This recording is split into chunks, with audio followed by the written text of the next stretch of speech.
Le gouvernement est dissous. Un nouveau gouvernement annoncé en avril, une décision qui intervient après les obsèques de l'ex-premier ministre Ahmed Bakayoko. Bonsoir et bienvenue dans le journal. Un nouveau gouvernement sera mis en place les jours à venir. L'annonce a été faite à la suite du Conseil des ministres de ce mercredi 24 mars 2021.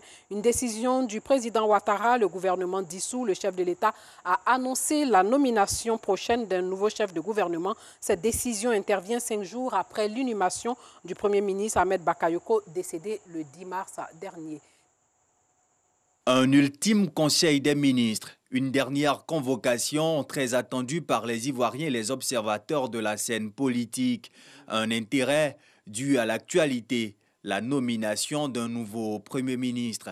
Mais il faudra attendre encore quelques jours pour connaître le nom du prochain locataire de la primature, lequel sera chargé de proposer un gouvernement au président de la République. La session d'aujourd'hui est le dernier conseil des ministres de ce gouvernement. Comme vous le savez, toutes les grandes régions de notre pays étaient représentées dans le gouvernement sortant.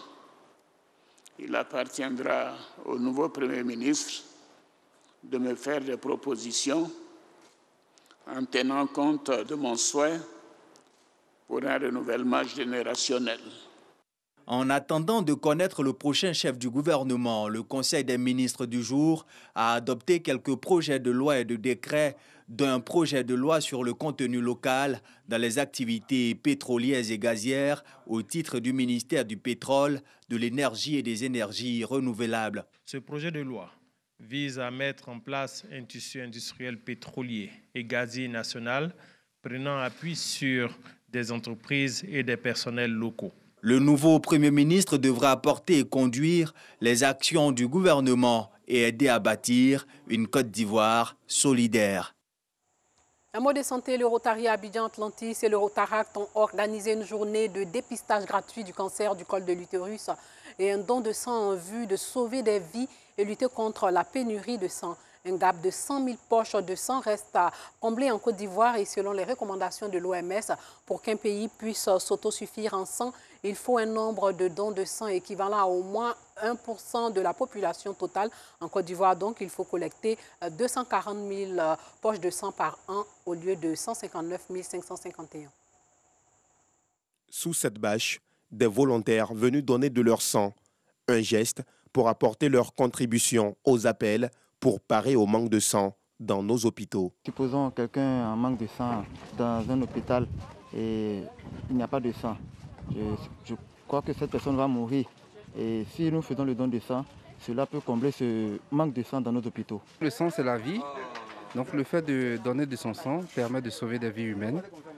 Ça permet également à nos hôpitaux de faire face à tout ce qui est pénurie. Il est important pour moi de donner du sang, puisqu'il y a longtemps, je n'ai pas fait cette action sociale.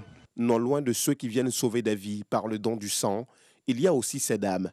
Elles viennent se faire dépister gratuitement du cancer du sein et celui du col de l'utérus. Venir se faire dépister parce que c'est vraiment une maladie grave, ça tue. C'est important pour moi de me faire dépister du cancer du col de l'utérus et du cancer du sang parce que ce sont des maladies qu'on ne peut pas avoir à l'œil nu. Il est important de venir se faire dépister pour qu'on puisse avoir notre statut. Le dépistage de ces cancers, couplé à l'opération de don de sang, sont l'initiative du Rotary Club Abidjan Atlantis et du Rotaract.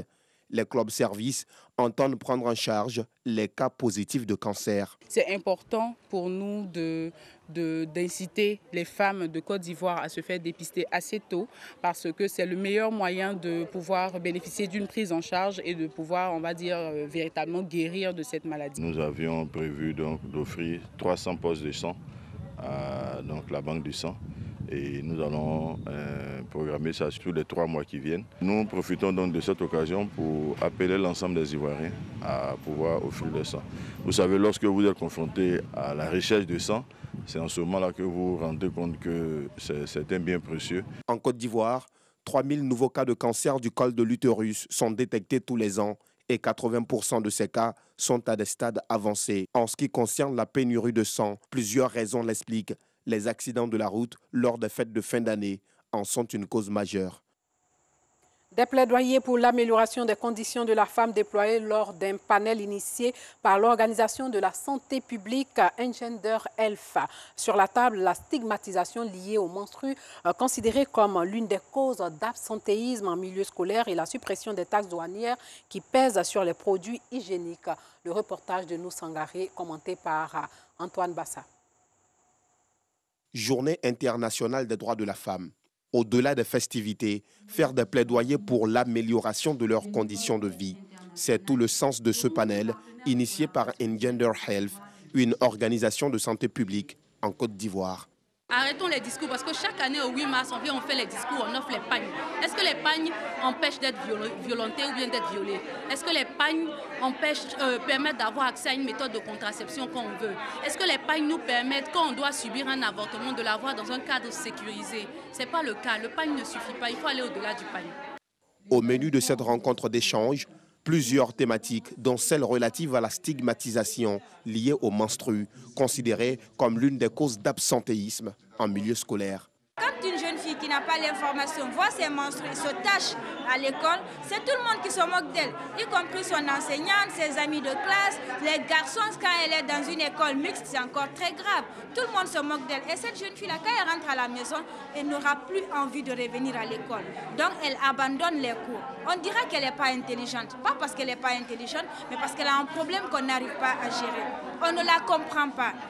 Comme recommandation, l'activiste Salematou Baldé plaide pour une politique de sensibilisation de la société en vue de briser les tabous, mais surtout supprimer les taxes douanières liées aux produits hygiéniques pour faciliter leur accès à toutes les couches de la société. On contribue à maintenir les jeunes filles à l'école pendant les périodes de menstrues en leur donnant des serviettes hygiéniques gratuitement. C'est ce que nous faisons. Gratuitement, on vient avec des serviettes hygiéniques que nous avons collectées pour dire à l'école, voici des serviettes, ça peut vous aider à réagir face au cas d'urgence. Cas d'urgence, une jeune fille qui va se menstruer, pour ne pas qu'elle rentre à la maison, elle va à l'infirmerie ou chez l'intendante, elle prend une protection et elle retourne à l'école. Autres sujets abordés à ce panel, pour la défense des droits des femmes, la prise en compte des besoins spécifiques des femmes vivant avec un handicap. L'excellence célébrée à la Bourse du travail de Trècheville, plus de 300 livres remis aux meilleurs étudiants des établissements privés de l'enseignement supérieur en informatique et développement d'applications. Les enseignants des 30 meilleures grandes écoles privées de Côte d'Ivoire ont ici été récompensés. Le reportage de Binto Pekele. 300 exemplaires de l'ouvrage informatique Mérise pas à pas et 30 exemplaires du livre La pédagogie capacitaire. C'est le don de la communauté des bouddhistes de Côte d'Ivoire réunis au sein de la Soka Gakkai internationale aux 300 meilleurs étudiants en informatique, développement d'applications, IDEA, et aux enseignants issus des 30 meilleurs établissements privés de l'enseignement supérieur. J'ai reçu le cadeau et j'en suis vraiment satisfaite parce que ce qui contient ce cadeau est vraiment très spécial pour le domaine informatique. Avec ce document, je compte améliorer ma formation en informatique pour vraiment apporter quelque chose de bon à la Côte d'Ivoire. Au niveau des grandes écoles en Côte d'Ivoire, il y en a plus de 250. Et être parmi les 30, c'est déjà un honneur. Et puis ça relève le travail qui est abattu. Maintenant, en plus, être distingué va apporter beaucoup d'émulation par rapport à nos étudiants. Je voudrais remercier véritablement et franchement SGI pour l'initiative qui a été faite. Pour Dr André Deyazon, premier responsable de cette communauté, ce geste vise à soulager parents et étudiants en cette période de crise sanitaire de Covid-19. Nous sommes une organisation dont les membres sont dévoués et font des dons. Donc ces dons-là, nous les utilisons pour soulager, comme nous pouvons, la population ivoirienne face à cette endémie. L'informatique, c'est un outil important pour le développement des... Le numérique est incontournable aujourd'hui. Donc nous avons des défaillances au niveau scolaire. Mais la maîtrise de l'outil informatique peut nous permettre de booster. Et nous sommes très heureux que l'ensemble des écoles invitées aient été là avec leurs étudiants. Ça veut dire qu'il y a un engouement qui fait que ce que nous allons faire va pouvoir servir notre pays. C'est ça notre souci.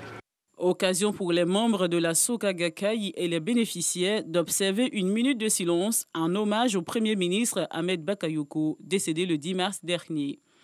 La communauté des bouddhistes réunie au sein de la Soka Gakaï International Côte d'Ivoire envisage à sceller un partenariat avec ces établissements en vue d'y promouvoir la culture, l'éducation et la paix. La coopération transfrontalière de plus en plus accentuée, la Commission nationale des frontières de la Côte d'Ivoire et la Commission nationale des frontières du Burkina Faso ont initié du 12 au 20 mars dernier une tournée de sensibilisation à la cohabitation pacifique dans certaines zones frontalières des deux pays, une campagne financée par la coopération allemande GIZ. L'idée est échanger avec les populations sur les questions de matérialisation des frontières. Le reportage de notre envoyé spécial Clément Boko. Le préfet de la région du Bunkani et le gouverneur de la région du sud-ouest du Burkina Faso en visite officielle à Bayelbouo, Mosibougou, Nassatenga, Doropo et Kalamon. Des zones frontalières où la non-matérialisation de la frontière a occasionné bien de déficits. Les émissaires de la Commission nationale des frontières de la Côte d'Ivoire et celle du Burkina Faso n'ont pas manqué d'exhorter les populations à la cohabitation pacifique. Comme il est dit au niveau donc de nos commissions nationales de frontières, il y a une seule phrase à retenir. Au-delà de nos frontières, restons frères et sœurs pour notre propre bien-être. Le plus important pour les populations, c'est simplement la satisfaction de leurs besoins au quotidien, notamment les besoins sociaux. Les gens ont besoin simplement d'eau potable, ils ont besoin d'aller à l'école.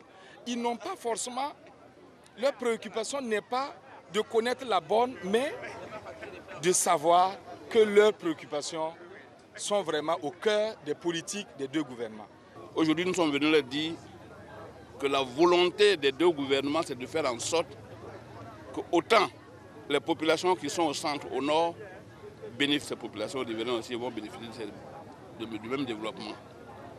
Et nous leur disons, si c'est le Burkina qui va investir, ou c'est la Côte d'Ivoire qui va investir, des populations et non des pays.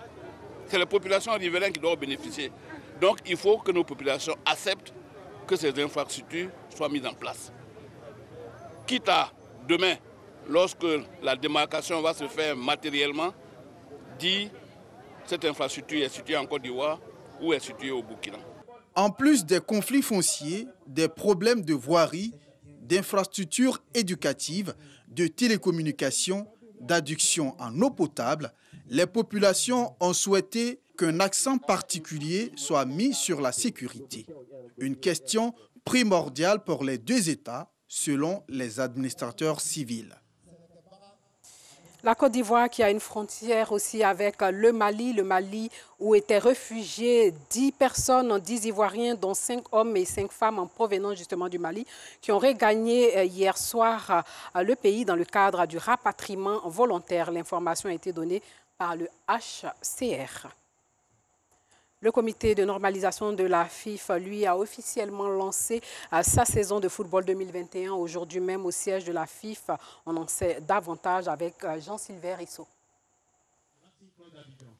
Président de club, membre du comité de normalisation, journaliste, comité national de soutien aux aides de la Fédération ivoirienne de football, des Ligues 1 et 2. Une saison qui s'ouvre avec le renouvellement du partenariat entre la Fédération de Côte d'Ivoire. La LONASI est notre sponsor local et je voudrais leur dire merci d'associer leur image à la Ligue 1. Pour cette saison, la Ligue 1 s'appellera Ligue 1 LONASI. C'est donc un moment important, non seulement pour la LONASI, mais également pour toutes les parties prenantes, en particulier pour les clubs que vous êtes. Je voudrais m'en réjouir et réaffirmer ici la ferme détermination de la LONASI à œuvrer au développement du sport roi en Côte d'Ivoire à travers un partenariat gagnant-gagnant. Ce rendez-vous a été l'occasion pour Mariam Dao Gabala d'appeler les acteurs à la mobilisation autour du sport roi, le football. Je voudrais demander à chacun d'entre nous que nous puissions, et pour que les Ivoiriens retrouvent l'amour du football, La saison de football démarre ce week-end par la Ligue 1 avec l'affiche ASEC Boaké. Football toujours, la FIFA suspend pour 6 ans de plus ses anciens dirigeants Sepp Blatter et Jérôme Valcke pour s'être accordé d'importants bonus à partir de 2010. Une la justice interne de l'instance a également condamné les 2 dirigeants emportés en 2015 par une série de scandales à une amende d'1 million chacun, soit 590 400 000 francs CFA. Et pour finir, en Birmanie, un appel à une grève silencieuse des opposants à la rue de Rangoon et de Naypyidaw était déserte. Le reportage de l'un de nos confrères de l'AFP est commenté par Joël Gossé. Rangoon, Birmanie. Rue vide et commerce fermé. Suite à l'appel à une grève silencieuse des opposants à la junte militaire.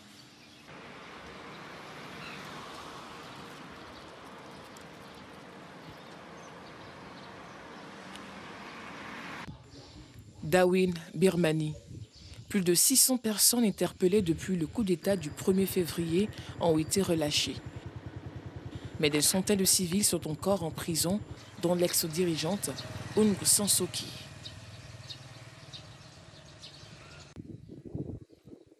C'est tout pour ce soir, portez-vous bien.